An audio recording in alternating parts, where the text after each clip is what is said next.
Do you know there's a film coming out actually? Are you filming now? Yeah, I'm filming. There's a film coming out. You haven't done your intro. I know, I will in a minute. David Brent, Life on the Road. Is that me? Oh, I'm just saying. Marching on together, we're gonna see you win. La la la la la la. We are so proud to shout it all out. We love you, Leeds, Leeds, Leeds. This is KUGAN CASSIUS Rifle TV in association with Macklin's Gym Marbella. We're on the road here. Do you know what? We're on the road again, and I don't know the words to the rest, but something like that. Yeah. Whenever I haven't interviewed you for about 2 weeks, people start to question our relationship. Yeah, they start going, have you fallen out? But you've been away. Well, I haven't been away for 2 weeks. No. But we did the Golovkin press conference. I came back, had a couple of days in the office, and then went back to America, done a bit of work. Then the family flew out for a couple of days. And now we're on the road to Leeds, as you might have gathered by the intro. I can't wait. I can't wait for this show. I'm hyped, KUGAN. I'm hyped. I'm hyped, bruv, innit? There's 15 fights on the bill. Yeah, it starts at 2 o'clock. It doesn't, because we don't get there till 3 o'clock. It starts at 4:20, and I hope we can get everything in. It's going to be madness. What have you been doing in America? Work? None of your business, really. Well, it is our business. I wouldn't say that I'm on the verge of doing shows in America, but I had some conversations with broadcasters out there about the possibility of doing some shows in the US. I made a couple of fights out there as well for some of our fighters, and just a general catch up really with a few people. Yeah, that was it really. So it wasn't... I could make something else up and tell you. No, who was you making fights for? Our fighters. Yeah, I know your fighters, but... Well, what would be the point in making an announcement if I just tell you? Not an announcement, we can just go, oh, well, we're looking at some... Well, loads of people. I don't know. Tony Bellew, Ricky Burns, Anthony Joshua. Just a general chit-chat, catching up with a few pals. Alright, let's talk about the card this weekend. Yeah. Dave Allen said that his fight with Dillian Whyte is actually the main event at the press conference. Well, there's a couple of ways you can measure it, isn't it?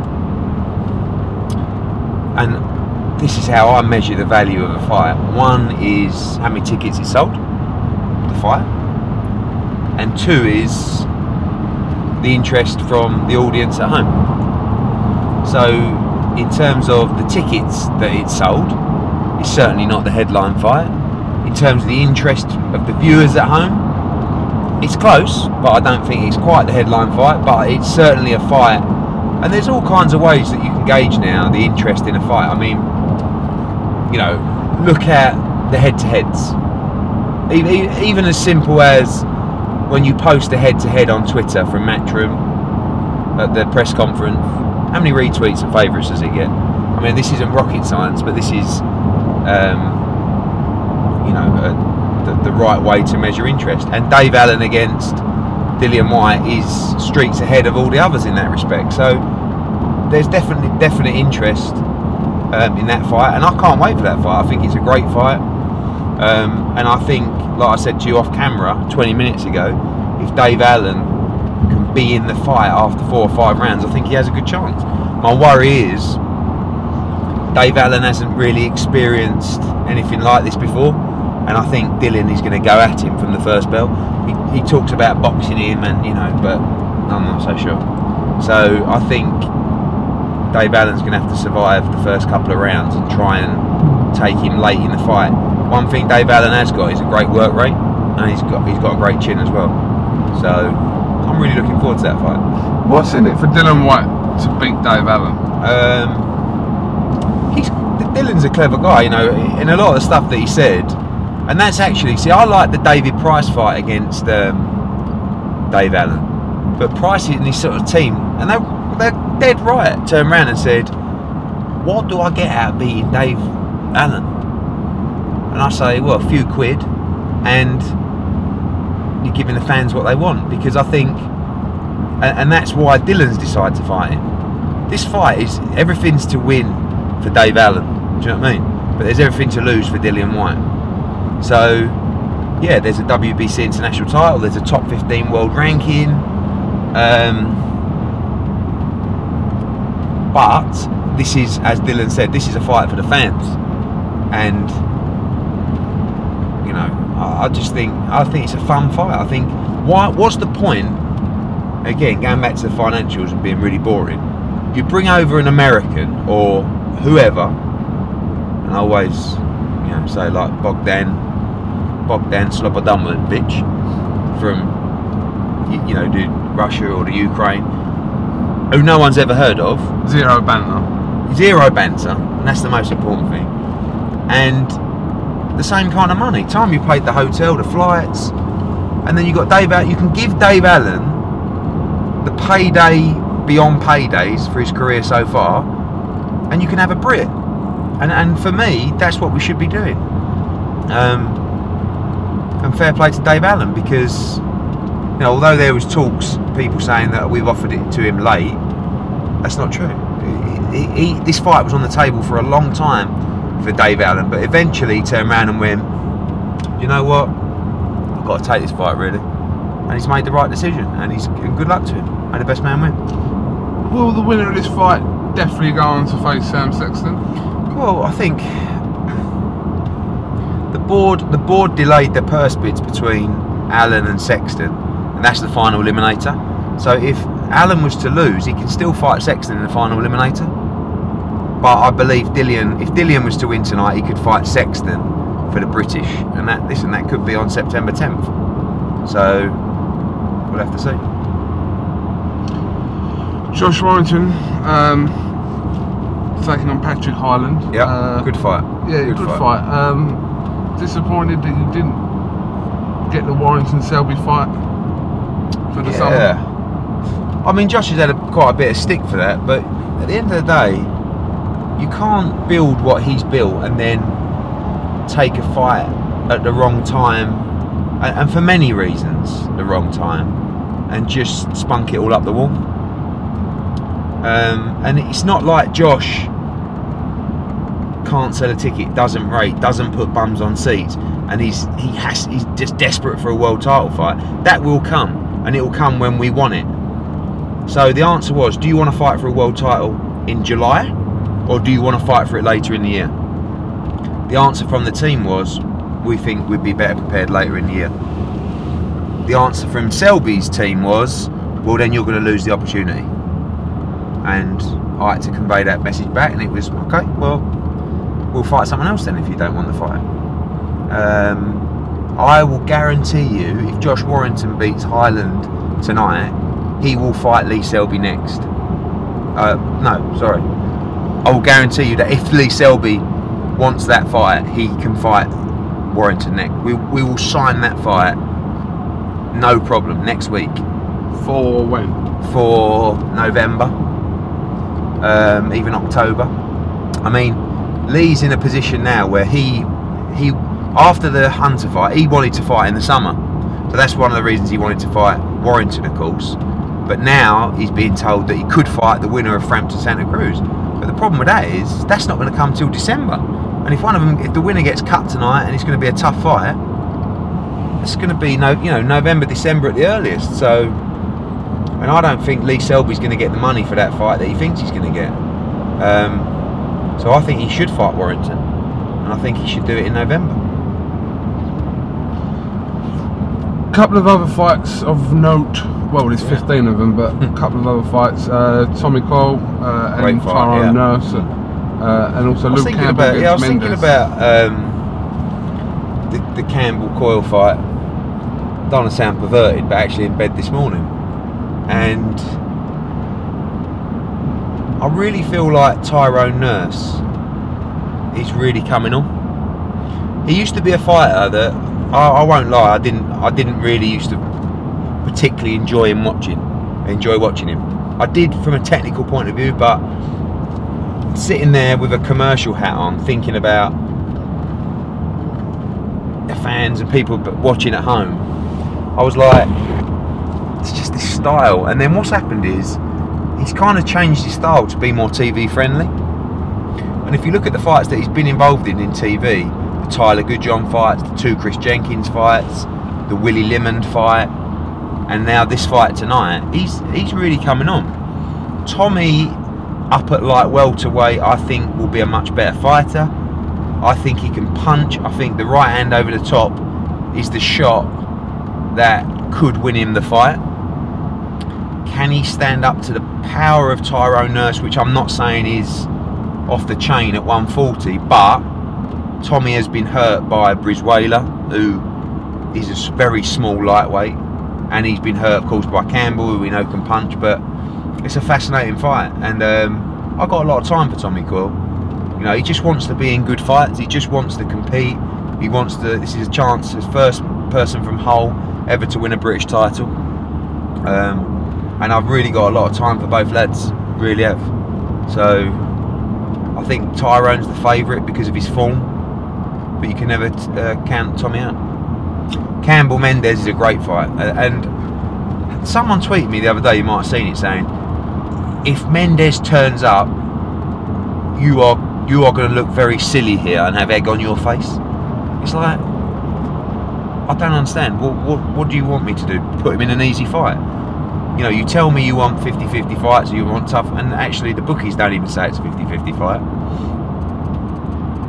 And then, you know, when I was in America, people were saying to me, like, this is about the Brook Golovkin fight, this is bad matchmaking from you, bad promoting. You know, you could have had Brook stay at 147 and been, his exact words were, been in a fight where he was a much clearer favourite. I was like, I don't understand what you mean. You don't want Brook to go into a fight where he's an underdog. You know, you're telling me I'm going to look silly if Campbell loses. I don't get it. What do you want? And the answer is, what you should want is competitive fights. And that's what we're trying to do. And Campbell Mendes is that. You know, Mendes is, obviously we know he's a former IBF super featherweight champion of the world. He's had some good wins at lightweight, beat Miguel Vasquez quite recently. And he's a real competitor. So this is by far the toughest fight of Luke Campbell's career so far. And this is a crunch fight for Campbell at world level. If he loses this fight, it's going to be a huge road back to world level. And Mendes and his team really fancy it. You'd have to say, if Mendes boxed Mendy, Mendes would win. But I think Campbell looks sensational. I mean, you were at the workout in a week. I thought he looked razor sharp with Jorge Rubio, and I think he's going to do a job on Mendes tonight. I really do, and I really believe Campbell will be a world champion. Okay. You know, when you do that, it sounds like you've fallen asleep. No, it's just you go, and then you talk. I don't fall asleep when you're talking, ever. Yes, thanks, ever. Appreciate that. What's happened with them lot then? Them lot being the EUBANKS. Nothing. My old man's had a meeting with senior. I can't deal with him. So, meeting about what? About the future. You know, do we do another fight together? You know, he's been mandated to fight Tommy Langford for the British. That's a fight that I think will happen next. He wants to fight Martin Murray. Martin Murray wants to fight Eubank. It's a good fight. But again, I was just under the impression they just wanted to fight Golovkin now. And you know, all these defences of the British. I mean, Murray's a good fight because Murray's that's a world level fight. But I mean, when he boxed Spike O'Sullivan,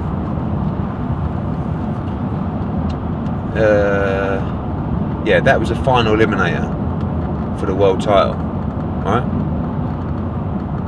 For Jacobs to become the mandatory. Yeah. And for me, I would then want you to go and fight Danny Jacobs. I think you can beat Danny Jacobs. But they got mandated to fight Nick Blackwell for the British, and they chose to take that fight instead, which I didn't agree with at the time. But you know, they wanted to become British champion, and I respect that.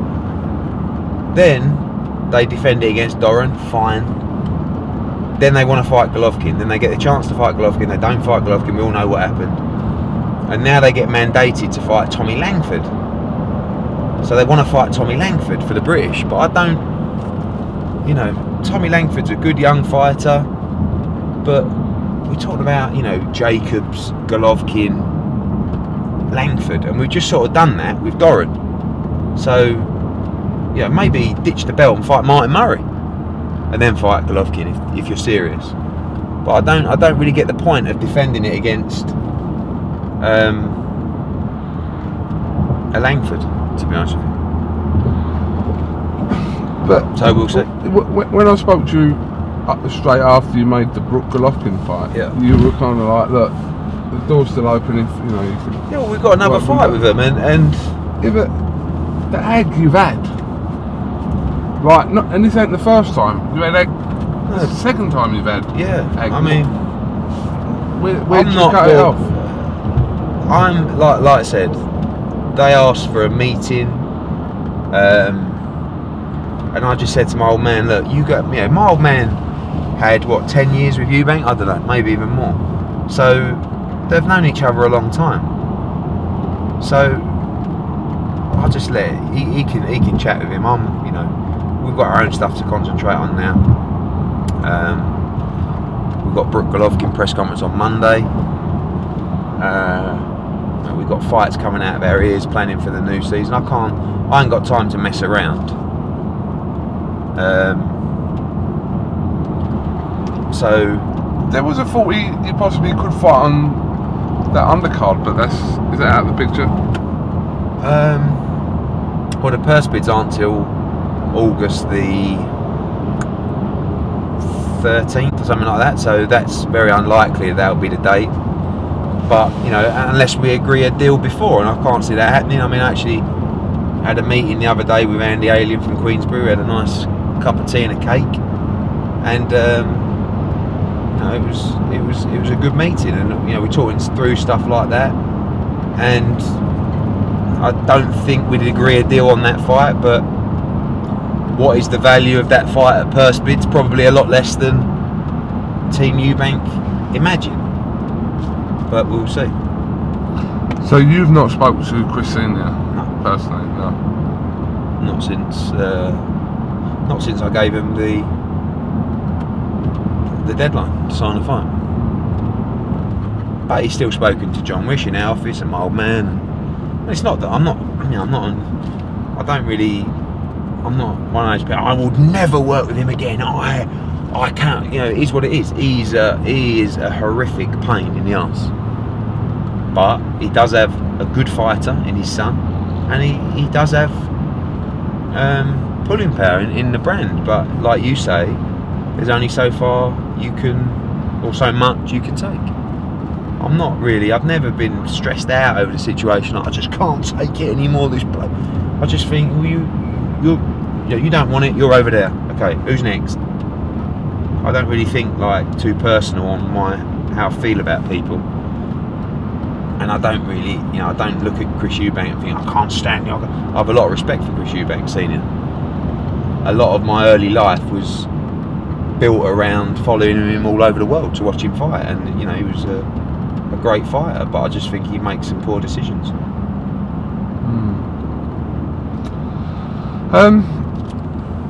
Every time you have a show that sells out relatively quickly, yeah, I get it. Something to do with me, but the whole STUB-HUB thing comes up again and again. It come up again after the Golovkin Brook tickets went on sale.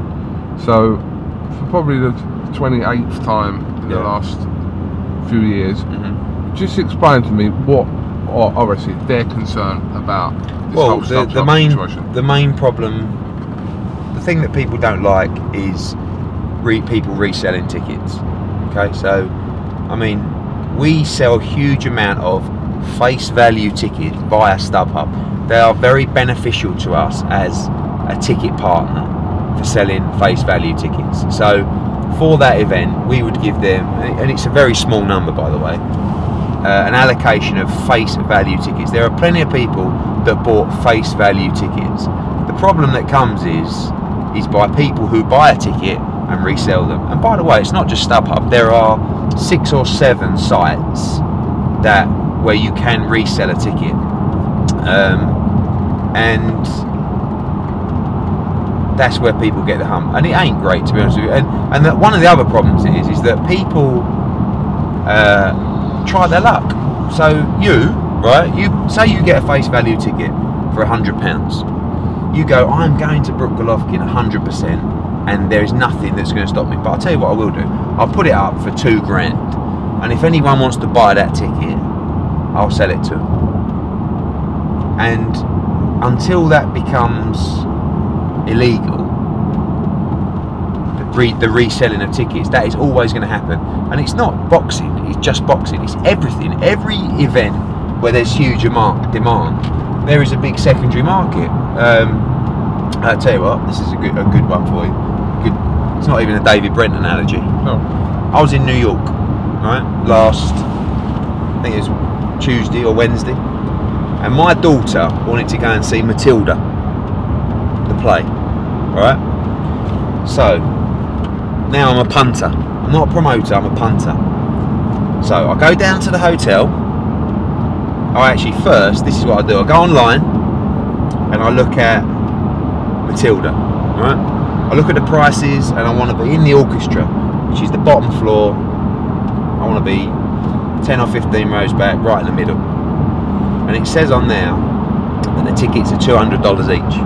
$200 each. These days, that's about £200. It's about £160 a ticket, right, for a musical. So the first thing I thought was, I hope it's sold out. And the next thing I did was I went downstairs and I went up to the concierge and I said, hi, I would like 4 tickets for Matilda. No problem. We'll speak to our buyer. He buys them from the secondary market. This is the first thing he said to me. So I was like, straight away I'm thinking, he used those words. That was his exact words. Because actually in America it's a lot more common.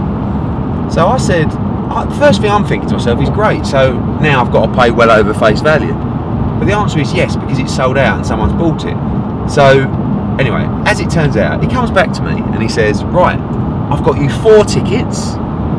The total cost is $2,400 for the 4 tickets. So that is $5,100. Sorry, $525 each for a ticket. Right. So anyway, I phoned up the box office, and there were 4 tickets left at face value, and I bought them. Right. So I paid $800 and something as opposed to $2,000. So I saved myself $1,400. Right. But anyway, what I'm rambling on about is that any event that is borderline sold out, there is going to be a big secondary market, and there's numerous other sites that work off this policy. Some sites will buy tickets themselves and put them on there. STUB-HUB is purely the public and people reselling tickets. All of our tickets are face value that we put on there. I do understand that there are other members of the public who are reselling tickets on there, but we use STUB-HUB as effectively a box office for face value tickets. I'll give you an example. In Leeds tonight, they sold, I don't know, 600 tickets, say, right? But if we've got 6,000 in there, they've sold 10% of our box office. They might have been tickets at all face value, because there's no secondary market for tonight's show, because there isn't the demand. Would you consider ever using one of these sites that doesn't have that secondary market? Yeah, but many of them do, but they might not be as effective in selling our face value tickets for our other shows. So, listen, I totally understand people's views on the resale of tickets. We do it on face value only tickets. The argument for the man, yeah, but this is a site that does sell secondary tickets and you're pro-owner. I understand that, but we do not sell secondary tickets.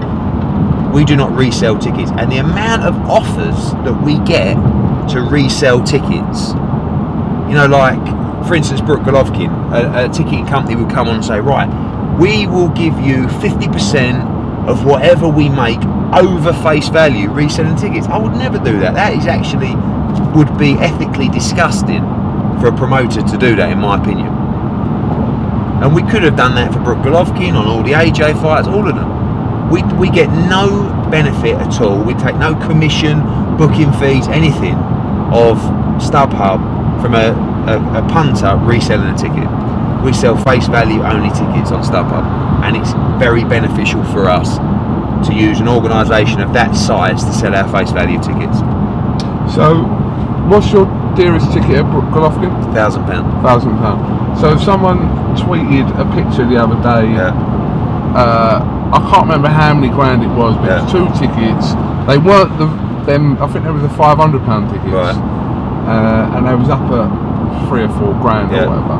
But effectively, there's nothing you can actually do about what someone sets their price. They can go on eBay. Yeah, but Coog, you've got to understand, they don't sell. There is no one that is going to spend 4 grand to buy a £500 ticket. It's just someone trying their luck, and you're not going to stop it, because it's a chance until it's illegal of a member of public making a turn of a few quid. Do you know what? To be honest with you, if I bought a World Cup ticket, right, for example, or a Euro '96 ticket, and all of a sudden a huge game come up, right, and someone said to me, I mean, I don't think I'd go to the length of putting it online, but say you went to me, I've got this England ticket, England against Germany in the final of the Euros, right? I've been to so many events where I've thought to myself, bloody hell, I wonder how much this ticket's worth. Super Bowl was the example. I got invited to Super Bowl. Do you know how much my ticket was? $15,000, right? I'm sitting there going, don't even like American football. Anyone want this for 25? Do you know what I mean? But that's just the mentality of the man on the street. So if I had a ticket for the England-Germany finals, and I was lucky enough to get one, but I'm not really that bothered about going. I'm not a huge football fan. And you're saying to me, how much that ticket? I say, well, face value, I paid 250 euros for it. Mate, I'd give you £1 grand for that ticket. It's the same thing. So, is it wrong?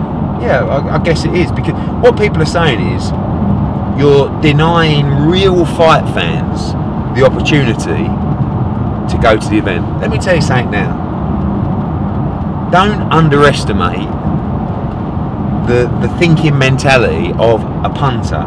He may be a massive fight fan, but he also might be thinking, do you know what? I've got this ticket for 200 quid here. If someone wants to give me 2.5 grand, listen, grease my palms now.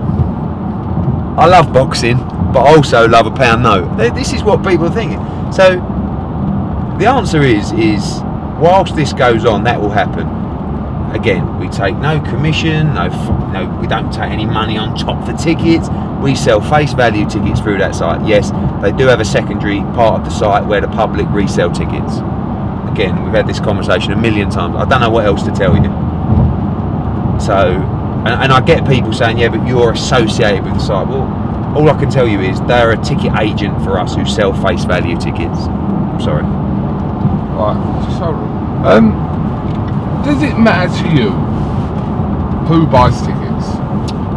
Yes it does. And that's Fight Pass is a good example. We've tried to create something with Fight Pass, and I think it's getting better in terms of, when we started Fight Pass, we're trying to find a way where the members or the people that comes to all our shows get access to pre-sale tickets and the best available tickets. And to be honest with you, the subscriptions went mad. and that is why we have to cap subscriptions. So you see, people are now complaining that they can't join Fight Pass, and the reason that you can't join Fight Pass is because we have to cap it at an amount to give existing members the best chance to get a ticket. Does that make sense? Yeah. So, listen, I would love, it's $29.99. I could have sold 2,000 Fight Pass tickets, memberships, pre-Brook Golovkin, that we refused. Purely because, what's the point? If we've got an allocation of a couple of thousand, and we've got a couple of thousand, probably less because I'm trying to bring the number down, members, what's the point? Because, you know, you might go onto Fight Pass and there's only £500 tickets or £300 tickets, yet you wanted a £40 ticket. So we have to give people the best chance to get the allocation that they want. So, like I said, I probably could have sold an extra 2,000 tickets. That's 60 grand. If I was just, I mean, but what's the point? Because then it's just people moaning even more they couldn't get a ticket through Fight Pass. So the Fight Pass system, we've had our problems with Fight Pass because we've been manning it, but we're now outsourcing the you know, the ticketing element of Fight Pass, which is working a lot better. So, but what I want to do is create a loyalty system within Fight Pass that says if you buy tickets to all our shows, you 100% get a ticket for Brook Golovkin of any price range you want. I think that's a fairer way to do it. Do you know what I mean? Like some of the football clubs do the away credits. Yeah, again, we're not a ticketing company, we're not a ticketing agency. It's very difficult, and that is why we're now working in partnership with other ticketing sort of logistical companies that will be able to do that for us, because that I 100% agree with the punter on that. I go to all these fights and now I can't get a ticket. I mean, most people through Fight Pass who wanted a ticket got a ticket, or got the ticket that they wanted. Some didn't, some wanted £40 tickets, they could only get hundreds and so forth. But if you travel all over the country to watch boxing, especially on my shows, I would like you to get the opportunity to buy a ticket, and that is what we are trying to do via Fight Pass. I think we're getting there, but I think the loyalty system is something that will be in place, hopefully for the Anthony Joshua next fight, where people don't have to have the panic of, am I going to get one? Am I going to? It should just be, it's a given. You know, and it's small numbers, by the way, that go to multiple events, and people might say, oh no, it's not. I'm talking about 6, 7, 8 events a year. There's not many that go to that amount of events, our events a year, like in those kind of numbers. But there are a few. So, for example, right, just say you got 100 tickets come available for Brook Golovkin, yeah, right? So, does it matter to you whether those 100 tickets went to genuine boxing fans or 100 people that had your attitude towards the Super Bowl? Does that yeah, matter? It does. To you? No, it does. Listen, I want genuine boxing fans there. I do, because you know why? Because you're going to get a better atmosphere. So, yeah, I mean, yeah, but my example on the Super Bowl, I don't really want, as a promoter, a bloke buying a ticket going, do you know what? I'm going to buy it and see what I can sell it for. No, not that attitude. But what if someone who has no interest in boxing just thinks, do you know what? I've seen a bit of this Brook Golovkin stuff going on wherever, Sky or whatever. I fancy going to that. No, that's okay. That attitude's okay. But that's how you bring in casual fans. Yeah. Right. Because I hope that bloke comes and goes, that was the best night I've ever had. I am hooked on boxing. And by the way, when's the next one? Bosh. That's how you become. You have to go through this process. You know, this whole bollocks about casuals and hardcores, and I'm a hardcore and you don't treat the hardcore right, and I'm a casual and I think you're great and I love your shows, we have a great night. Oh, it's such a load of bollocks, because to go through that process, to become a hardcore boxing fan, if you like, how do you think you start? Do you just think you wake up in the morning and there's a boxing monthly next to you? You have to get into a sport, you know, and it's going back to the Super Bowl argument. I went to Super Bowl, I thought American football was the biggest load of bollocks going. After that, I thought it was unbelievable. And every time there's a game there on TV, I watch it. I follow some sites. I actually have an interest in the sport. So I've been through that process. And that's what you have to do for boxing fans. So when I say I don't care who they're sold to, yeah, I do care who they're sold to. But if someone has the mentality of, I'm not really a boxing fan, but wow, Brook Golovkin, gotta go at some of this, absolutely fine. Or you're going to start vetting each individual ticket holder going, mate, do you go on BoxRec forum? No? Well, do you listen to a podcast? No? Okay. Sorry, you don't listen to a podcast, you're not a subscriber of Boxing Monthly? No, you can't have a ticket, mate. Sorry. This is a sporting event, this is a night out. This isn't just for the anoraks of the sport who just moan all day. And you know the ones that sit there and moan all day, I don't think they go to many events. I said this on Twitter the other day. I don't believe a lot of them. I don't think they leave their bedroom. But it's not a God-given right, is it? That and another thing. But if you want to be ruthless, if you want me to have a ruthless hat on, I could sit there and say, I couldn't give a monkeys who buys the tickets. Sell them out, do what you want with them, and give me the money. I don't really have that attitude, but I don't vet each individual ticket customer that they have to be a hardcore boxing fan or have a massive interest in boxing to go. My mates go to 2 or 3 boxing shows a year, right? And they will want tickets for Brook Golovkin and Anthony Joshua. That's it. That's all they're interested in. And they're the kind of people that these cronies online will go, I hate them. Oh, casual wankers. What? They have a problem with that. They do, but how can you have a problem with that? They just like to go to the big ones. So that's only like me. If there's football on, I want to go to the FA Cup final. I don't want to go to Leighton Orient away to Boston, or I don't know. But that's nothing wrong with that. You want to go to the big events. As a promoter, you have to create an event that people want to go to. And when you get it right, Brook Golovkin, everybody wants to go. It's called demand. Supply and demand is a basic rule of business. And, you know, when there's demand, there's going to be a clamber for tickets, and there's going to be hundreds of thousands of people paying to watch it on TV. When there isn't a demand, you're not going to sell out. You're not going to have massive viewing figures. And there are loads of fights going on around the country where there isn't the demand for. And sometimes we do 1 or 2. Sometimes. Rarely. Very rarely. Very, very rarely. So, internally, do you address this whole ticketing? Massively, all the time. Yes, as a situation. Completely. And listen, we talk about it all the time internally and ways that we can improve it.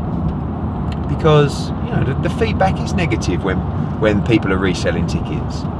It's just the same, you know, Beyonce, Justin Bieber. People get them and they know this is a hot ticket. And when you're sitting there with ticket in hand and you know the whole world is trying to buy a ticket, some people think, I wonder how much I'll get for this. Can I tell you my ticketing story? Go on then. Well, it's not too dissimilar from yours. I went to buy Beyonce tickets about a month ago for Wembley, and the tickets were £120 or something. That's what they were worth. Right. Where was this? Beyonce? Beyonce. Yeah. Now, I won't mention the site, but I was looking online because it had sold out. I went onto a site and they wanted 400 quid for the tickets. Right. And I had to buy 3 of them. Okay. So you could have made 280 quid a ticket, yeah, on 4 tickets. You had 4 tickets? No, I was looking for them to buy them. Oh right, okay. That's what I meant. Okay. So I was looking for them to buy them, and I weren't going to give. I didn't want to give that 400 quid a ticket. Yeah, it was similar to my Matilda story. Yeah. So Beyonce and Matilda, very similar. Similar. Yeah. But I got given the tickets in the end. Right. So it's a bit different from yours, because you still had to pay for yours. But that's the worst story I've ever been told. I thought you were going to tell me you got hold of some geezer who was going to give the tickets for you. You went to meet him, but all of a sudden he didn't have the tickets. No. You know, you had to roll around on the floor. No, the point of my story was I was given them by Wembley, so yeah. That's a good story though, isn't it? Did all you want to get across in that story the fact that Wembley gave you tickets? Yeah, they gave me tickets to be honest. Well, I've got another story for you, right? I've got another story. Yeah. And maybe I shouldn't tell this story. I don't know if there's anything illegal in it. I don't think there is. No, there isn't. But I don't think the person knows. So, I was 18, right? I was in my first job at a company called BDS. It's a sports marketing company. It's in Covent Garden. And there was a lady working, and I hope she's not watching this video, I doubt it. And her name was Fanta Punch. Alright? It's true. And somehow her dad was, I'll say, like a director of the Trinidadian Football Association, right? And they were given an allocation of tickets for, what was the event in, was it the World Cup in Paris or France? This would have been, or was it the Euros? It was I was 18, right? So it was 19 years ago. Right, World Cup 98 was France. Right, that was it. 98, France. And Trinidad, they must have been in it or something, or they got an allocation. So she comes into the office, right, and she goes, right, does anyone want any tickets for the World Cup? Right? So everyone's gone, I'd love to, but you know, what games have you got?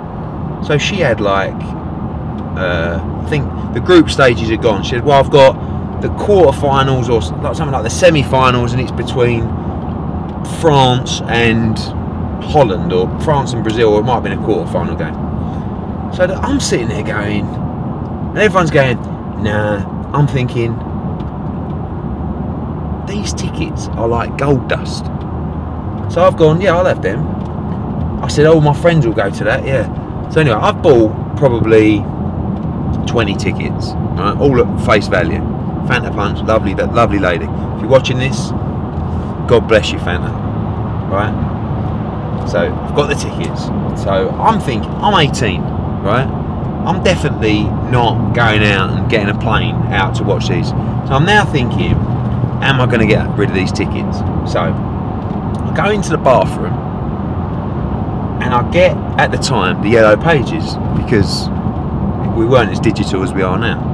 And I go through hospitality and ticket companies in the West End area. And then I get the numbers up and I phone them up and I say, right, I have got here 4 tickets for the Brazil or whatever it is, quarterfinals. How much you want for them, mate? Now, I'm looking at the ticket and I think it says, I don't know, 60 euros, 80 euros. I'm like, I don't know really, mate. You know, I'm open to offers. Anyway, they come back, it says, we will give you 400 quid or something like that, a ticket. So I'm now thinking, hang about. So cut a long story short, I've gone, okay, how would I didn't have a clue. I was 18. He said, come down to the office, mate, and we'll sort it all out. So I've gone, all right then. So I've gone out on my lunch break. I've got the tube to, I remember it so clearly. I got the tube to the city, it was, just off, I think Fetter Lane. So it's somewhere around Cannon Street. And it's a little shop, just says tickets on it. So I've gone in there, and I'm like, hello mate, sorry, alright mate, yeah, spoke to you on the phone, didn't I, about them tickets? He went, yeah, take a seat. Sat down, he says, where'd you get these tickets from? I said, oh, just a friend of mine works for, you know, one of the football associations. Alright, and there's about 10 people all sat round, and I am just like, my arse is just going like that. I'm going, yeah. So he's gone, alright, you want the Reddies, yeah? Do you want them Reddies? Oh yeah, son, Reddies, you know what I mean? Like Reddies all day long. So anyway, pulled out the thing, boom, boom, boom, boom, boom, boom, bosh. And that was a great moment for me. It was a really great moment. So that was my story. And I come out of that place in Cannon Street, and I couldn't run to the tube station quick enough with a brown envelope full of money. And that is an example of probably a little bit of greed and a little bit of naivety, and ultimately someone that really wasn't that bothered about the ticket that I bought.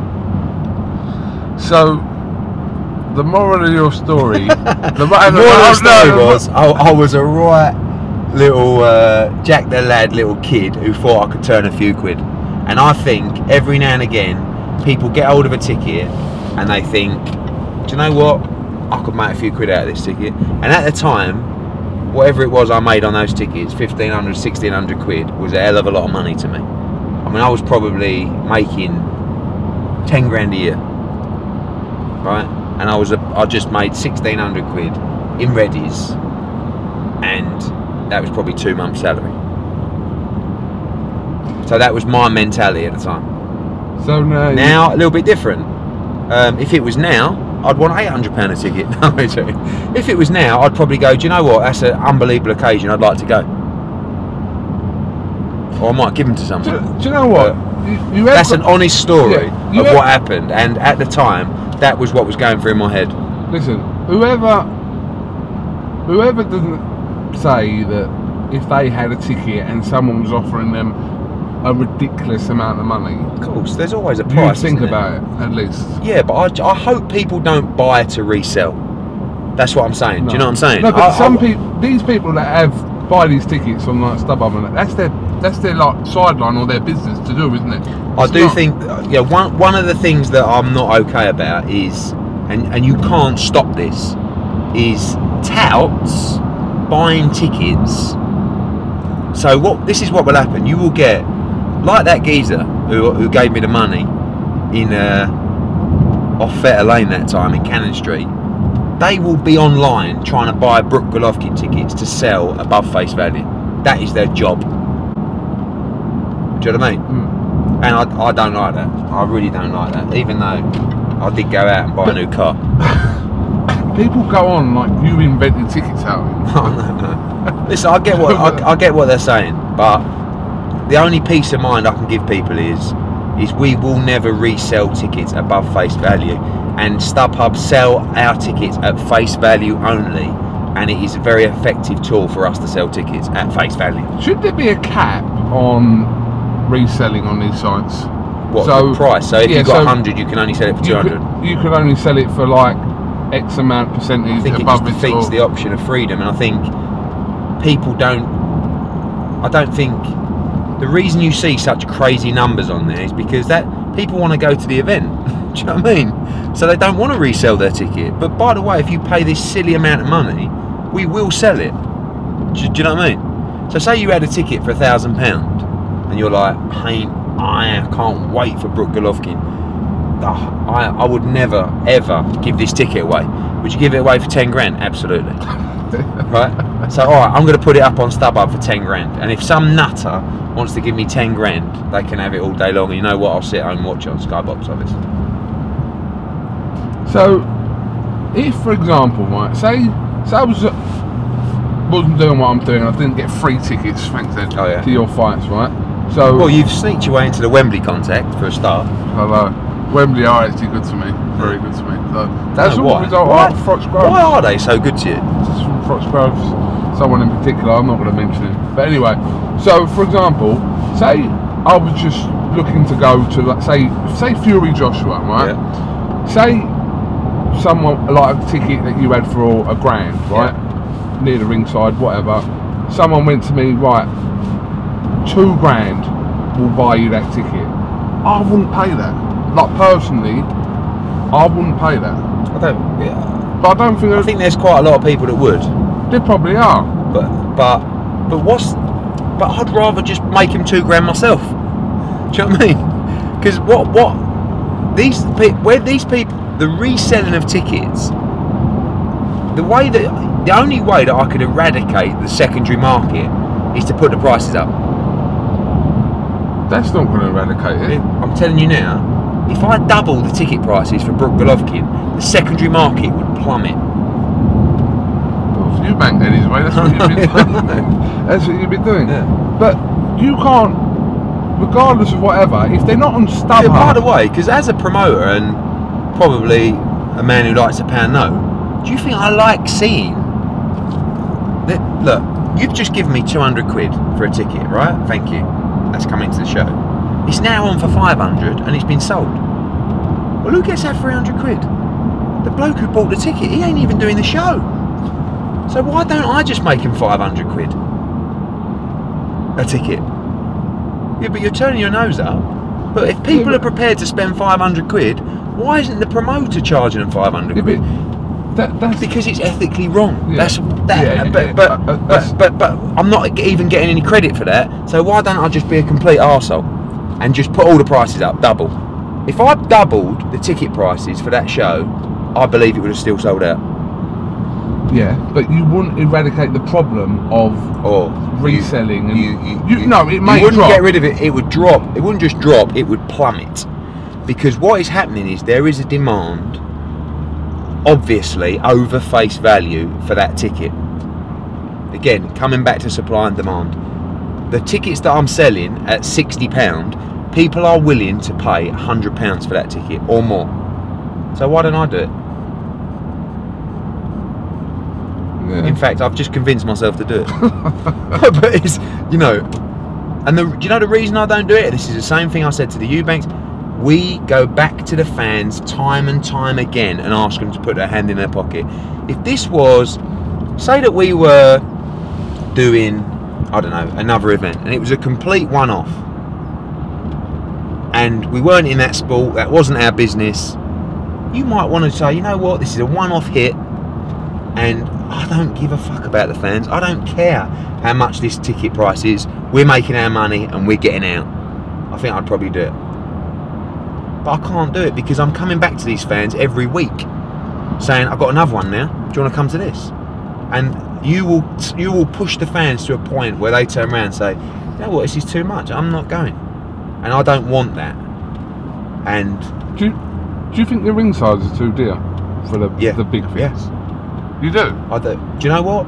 For Brooke Golovkin, I was going to charge £1,500 in a ringside. And when there's 350 in a ringside to sell, or even 400, an extra 500 quid, talk about 200 grand worth of revenue for the show. And you know what? They would have sold like that. And I said, I just think, for me, because I think £1,000 is a lot of money. It is. Yeah, but they go in a nanosecond. So how can it be too much money? Well, it is, because the people that buy them obviously are of a certain wage structure in their life, so they can afford that. As much Eddie, you're not going to buy that £1,000 ticket if you can't afford it, are you? I think you are, actually. I do think there is an element of I think most people that buy them ringside tickets can afford to buy of course, but there's always someone who can't afford it that buys it. But you can't. What you can't say to me is, Ed, I think £1,000 a lot of money, right? Now I know you could sell 2,000 of them, but it ain't fair on the bloke that can't afford one. What sort of business is that? I mean, it's like me producing a Rolls Royce car and you going to me, Ed, that's 300 grand, that's outrageous. I can't afford 300 grand. Do you know what? You're right. I'm going to put that price down to 50 grand just so you can afford it, my friend. The fact is I could be making the VIPs 1,500 or even 2 grand and still selling out. But I'm not doing it because I just think it's too much money. No, I'm not saying. You know, like when you look at Klitschko Fury and the upper tier was 190 quid. I just looked at that, I thought, that's outrageous. But I could have done it for Brooke Golovkin and we would have sold out. Your tickets for these type of like pay-per-view events that we're talking about, the start off is reasonable, is very 40, reasonable. but there's not many of 40s, by the way. There's a few hundred. But you go 40, 60, 80, 100, 150, 200, 300, 500, 1,000. Yeah. But every single price bracket sells out within a. So what does that tell you? There's a lot of people with a lot of money. Yeah, but what also does that tell you? The demand is through the roof. Yeah, there is. Therefore, you could put the prices up and still sell them as quick. Well, it's a bit hard to talk, like, ask you about this because you're fucking loaded, right? But would you give? No. Would you pay? Listen, if you're just a boxing fan, right? All right, say you've got the money you have, right? Would you give £1,000 to go ringside for something like Brook Golovkin? Yes. In my position. In your position? Yes. Yes. Listen, if I couldn't afford it, then I would buy another ticket price. The ones that I don't get is when people say to me, I'll go to all your shows. I went to Leeds, the VIP was £150. I go, yeah. And they go, well, you wanted £1,000 VIP for Brook Golovkin. Yeah. Why? Supply, demand, size of the fight, you know. Oh, I said, he said, well, I only wanted to spend £300. I go, well, in that case, you can sit in a central tier. I don't want to sit on the central tier. I said, well, spend the money for the VIP then. I don't want to spend the VIP. He said, I want to be VIP for my £300. I said, well, you're not going to. Well, why was it £150 in Leeds? It's like, so you can't win, but it's like any sporting event. Wimbledon, you know, if I want to go, I want to really go to Wimbledon. Do I want to spend £1,000 for a ticket and a bit of hospitality at Wimbledon? No, I don't really. Do I want to spend £300? Yeah, I do. Where am I going to get for that? Right, you're going to get there. Am I happy with that? Yeah, all right. But it's not just tickets. It's anything. If you're buying a car and you want to spend 20 grand, you're going to get a certain car, aren't you? Just like you're going to get a certain seat. If you want to spend 100 grand, you're going to get a Bentley. So if you want to buy a pair of shoes and you only want to spend 50 or 60 quid, you're going to go to one shop. If you don't mind spending 600 quid on a pair of shoes, you're going to go to Savile Row, or you're going to go to Bond Street. What shoes did you buy for 600 quid? I've never bought a pair of shoes for 600 quid. I have a big problem buying shoes for that amount of money. Yeah, what's the a good pair of shoes back in the day, like, you know, when we were wearing Gucci loafers, Coop. 220. About that. They were 220. I know they were, but there was a geezer who used to knock them out in dodgy boxes around our way for about a £1. But I still think they were snides. But I still wore them. But you know that when you go into a shop nowadays, a designer shop, for a pair of shoes, they're about 400, 500 quid or more. Those same Gucci loafers, they were 220. I'm on about 15 years ago. The same ones are over 400 quid. I find it very difficult spending that amount of money on a pair of shoes. Really? I've got some really nice shoes, but I went online the other day, saw a pair of shoes, they're about 800 quid. I think that's outrageous. It's worse buying a pair of trainers for 800. People out, no, yeah, I would never buy a pair of trainers for 800 quid. Frank, who works for me, bought a pair of Louboutin trainers for 800 or 900 quid. Yeah. It was my fault though, because we were in the shop zoo in Ilford, and he tried them on, and they are absolutely horrific. They're white high tops with the spikes coming out of them, right? And he put them on. A pair the other day on one of your shows.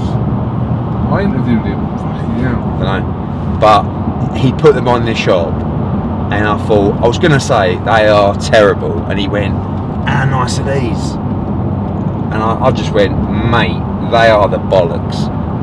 And he went, oh, they're 900 quid. I went, it don't matter, you've got to get them, they are unbelievable.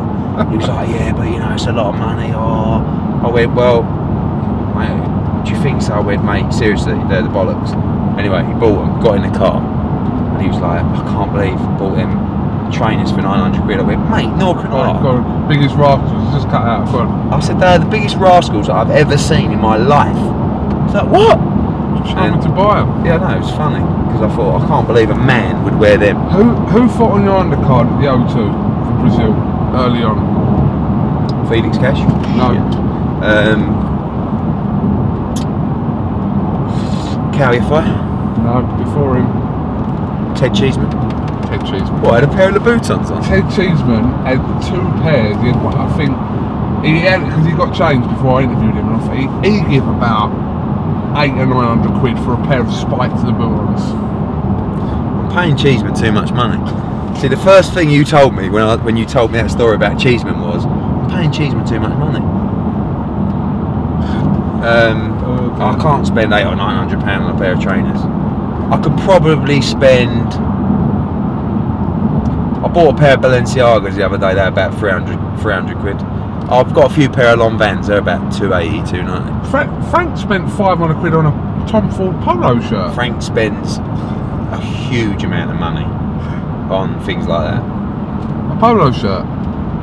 Yeah, it's just a polo t-shirt. That's that. He's 24 years of age.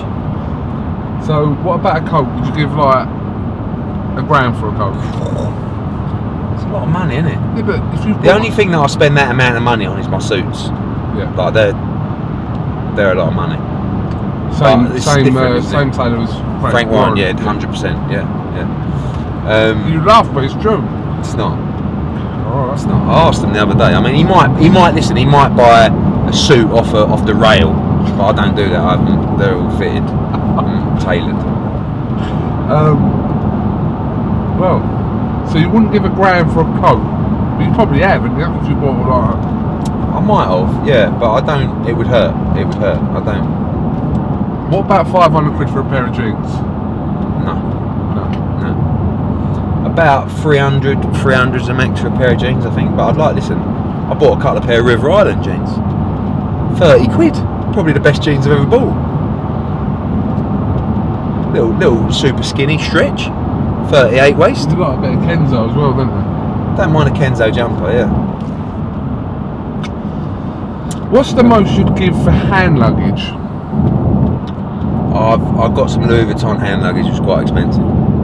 There's some things. My missus, like my mum, is double tight, right? She wants value for money. She's brutal for £1 note, right? My old man, because he's come from nothing, he's just like, you know, but he's got no style at all. So my mum buys my dad his clothes, mainly from Marks and Spencer's, right? But every now and again I'll say Dad, and I pass my dad down a lot of my clothes. So I'll buy a shirt or a couple of shirts, I'll wear them like a dozen times, and then I'll get a new shirt and I think that one can go, and I'll give them to my old man. He's wearing shirts of mine from about 8 years ago, my old man. But I've got a little bit of my mum in me with that. I really want value, and then I've got a little bit of, and my missus takes a mickey out of me because certain things I'll be like, that's outrageous.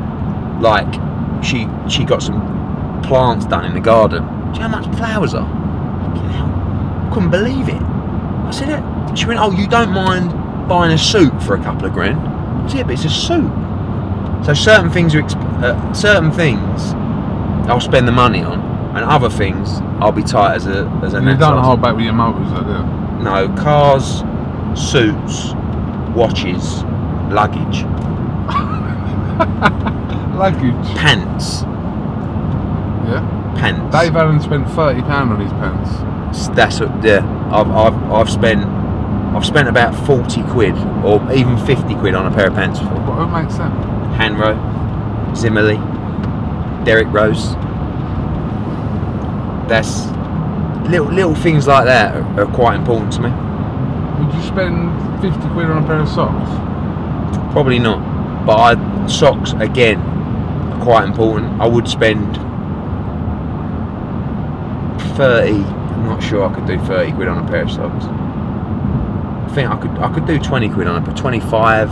What, on one pair of socks? Yeah. Which are the same as buying like. They're not though, Coop. They're not. They're just not. And this goes back. Because you've told yourself this, but they are actually. No, they're not. They're not. Ed, when you're putting on socks. No. Right, unless you're getting. But don't you ever get that feeling when you put something on? That's why I like suits. When I put a suit on, and shoes again, this is quite important, and you sort of think, oh, that feels the bollocks. That does. But when you put a pair of socks on, you think, fucking hell, 40 quid for a pair of socks. Have it, son. No, but sometimes you put on a pair of socks and you go, oh, they're nice. Yeah, they're nice, but what we're saying is, how much is that feeling of, oh, they're nice? What sort of value is that? Is it 40 quid? Is it 20 quid? It's a bit like Ruby, isn't it? Ruby Murray. You go in there and that moment, you know, when you get the naan. Frank Smith.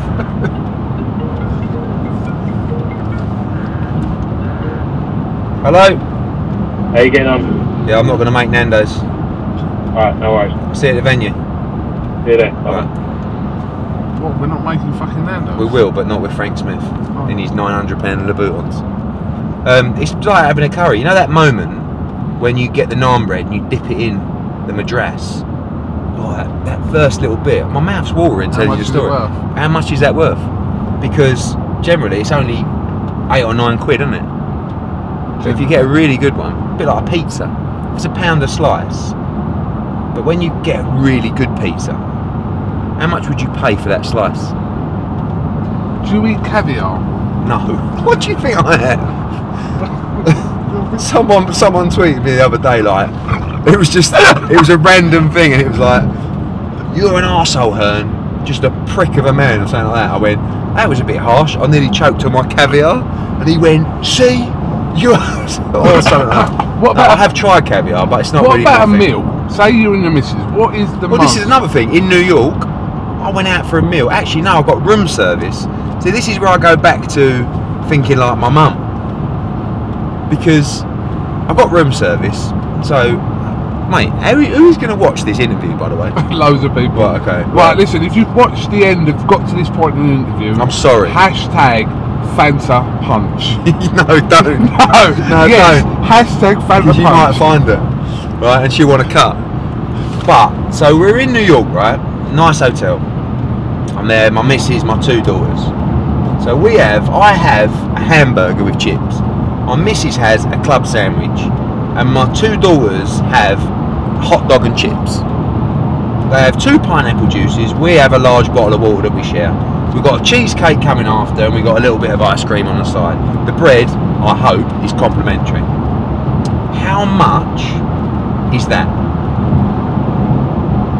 100 quid. $230, which is 180 quid. So anyway, it comes up and I'm like this. I've got the bill. Now, that's one thing. They put the service charge on top, so you don't have any choice, right? You've got to pay 18-20%. You do have a choice. You can take yeah, but that's not. You want it to be a break, yeah. And they charge you an admin/tray fee of $8, right? So I've signed it and I'm sort of sitting there. Now I've got the right? Now this is again, my missus, you know, you don't mind spending a couple of grand on a suit, yet you won't spend 150 quid on your kids. Yeah, but it's not, am I getting value? That is the wrong price, isn't it? How can it be the right price? It's 2 hot dogs and chips, a club sandwich and a hamburger for 180 quid. Anyway, it really put me off my hamburger. I still ate it, which might surprise some people. But it's all about value, isn't it? And it doesn't matter if it's a suit, a pair of socks, pair of pants, or a ticket for a fight. You have to be getting value for money. And if you don't, you won't return. So, have you been to Dubai? Yes. Have you stayed at the Atlantis? No. Right, so I went there last year. Do you know there's a restaurant in there called Oceana, which is under the water, fish tanks and all that. Right? Now that is the dearest meal I've ever had with. How many of you? 2? Me and my missus, How right? much? It comes 40 quid. £480. Right? She had 3 glasses of wine. Yeah. What is that? Yeah. The bill, 480 I went to Burj Al Arab, you know, at the top. Yeah. Same kind of thing. I think it was 500 quid for. It was a tasting menu, but I agree with you. I agree. So we obviously went home after that. That was the first. No, the first night went there. It come to 480 quid. What, you only stayed one night? Yeah, after that we had to go home. But that goes back to the tickets. If you go, you won't go back there, will you? No. Right. So if I charge double the ticket prices, and it turns out that it's not a great show, or you just felt like you weren't getting value for money, you don't go back. And I can't afford the boxing fans not to get value for money at my shows. So that's what I try and do. But a restaurateur will probably say, look at my restaurant. I bet it was packed, wasn't it? I can't remember how packed it was. Well, listen. But listen, the food wasn't. I didn't come away thinking that bit of food was worth every bit of that 480 quid. Nando's is expensive, isn't it? But you feel like, but when you actually analyse it, because Nando's is so nice, you never actually sit there and you go, that was lumpy. Because actually, if you go in there and you buy a piece of butterfly chicken and a Caesar salad and something else, it's going to be like a score. That's a lot of money for a bit of lunch. For a bit of chicken? Yeah. But it's half good. Yeah. So you don't mind, do you? Yeah, I think they... yeah, because it is, isn't it? It's just chicken and chips. I know, but it is good. It is good, yeah. And it is a good service, and it is a good product. Therefore, you don't mind paying for it. Correct. I mean, look at that jacket you're wearing. That's Prada, isn't it? Yeah. So that's got to be 600 quid plus? No. 800 quid? It was a little bit less. Right, 500 quid? Was it in the sale then? Must have been. It was 500 quid. But again, you're bombing around in a £500 jacket. It was a bit more than 500 quid. You didn't want to get mugged off there, did you? No, it was a bit more than 500. But you said it was less than 600. Yeah. So let's say it was 550. It was So, do you think that is a lot of money? It's a bomber jacket at the end of the day. Yeah. I quite like it. I think it looks quite nice. Yeah, fuck yeah. In fact, when you turned up this morning at my house, I did open the drawer and go, look at him. Your boaty in his Prada jacket. So, but again, when you see that, when you wear that, you put it on and you think, I've got a bit of game. It's worth the money. Yeah. Yeah, I see where you're going with this. It's like when you buy a ticket for the fights and you sit in your seat and you go, the first thing you really think is, maybe consciously or subconsciously, I gave 100 quid for this seat, what do you reckon? Bit hard, isn't it? No, but generally look at the view and go, oh, what, I've had a result here, haven't I? What a touch. Or you might get one for 40 or 60 and go, bloody hell, this is a bit of a way up. And then your mate goes, yeah mate, you did spend 40 quid on it, I want to be down there, that's £1,000. So, what restaurant do you go to in Essex? You go to Alex's Alex's. mainly. I think Alex's is the best restaurant in Essex. Sheesh is nice. I prefer Smith's. Smith's is a little bit old school, isn't it? But I do think I do like Smith's. But when you go in there, say you go in there with your missus, do you do more than like 300 quid on a meal? No. Not the two of us. Not the two of them. I'm not a big drinker, and she would have a couple of glasses of wine or whatever. So you're talking a couple of 100 quid? Yeah. Always like it start with a 1 if I'm going somewhere like that. Start with what? Start with a 1. 100 something. Oh, right. Do you know what I mean? I think 200 quid plus for a meal is a lot of money. But it seems that if you go to a nice restaurant these days, that's what you're going to be paying. But that's a lot. That seems like a lot of money. Maybe we've grown up in an era. We talk about Gucci loafers that used to be 150, 200. Yeah, but if you were 18 or 19 or 20 now, that's all you know, isn't it? Sure. So maybe you just think they are 400 and that's what they are. But we've gone through the prices, haven't we? 150, 200. Patrick Cox, did you wear that? Patrick Cox, yeah, wannabes. That was only 110 quid. So 110 quid. They were terrible though, weren't they? They were. Terrible. Everyone wore them though. Chippy. Chevignon. Kickers. No, mate. You had a pair of kickers. I did have a pair of kickers, but you said it like they were the thing to have. They were terrible. Fila trainers. Yeah. Sergio Tacchini. Is that a bit of you? No. Illes. Yeah, I had a few pairs of them. They're back now, aren't they? They are back, yeah. I think they sponsor Beefy, don't they? They do though, don't they? Yeah. They have, mate. Do you know who made a comeback and all? French Connection. Because they was... Champion. Oh. I used to wear a lot of Champion. You do? Yeah. Do you know what I used to wear a lot of? Because I got it for nothing. Was Russell Athletic. Oh. They used to sponsor EUBANK. Really? Senior, yeah. Russell Athletic. I used to get loads of that gear. So like Donné, that's the new Russell Athletic, isn't it? No, I don't think so. I think Russell Athletic back in the day was quite premium. You're a little bit older. Alright, well... Can we wrap this up? Yeah. How long have we been going? An hour. Sorry if that is a bit boring. No, I think people will find it interesting. If you have got to the end of it, like I said earlier on, please hashtag Fanta Punch. Fanta Punch. Is that like the drink, Fanta? No, it's spelled Sarah Smith. Fanta. We'll spell it F-A-N-T-A, then Punch. Hashtag that. You know how many people you're going to get? No. Alright, Eddie, thank you very much. Alright, tune in tonight. When are you going to get this out? This is going to be out before the show starts. Good. Tune in. We're 6 PM streamed on skysports.com, and then 8:30 live. The 4 live fights on Sky: Nurse v Coyle, Campbell v Mendes, White against Allen, and Warrington against Highland. And 6 o'clock on skysports.com: Burnett against Ramirez, Yafai against Whale, and I think Gavin and Eggington. So thanks for your support as always. Enjoy the show. Thank you very much.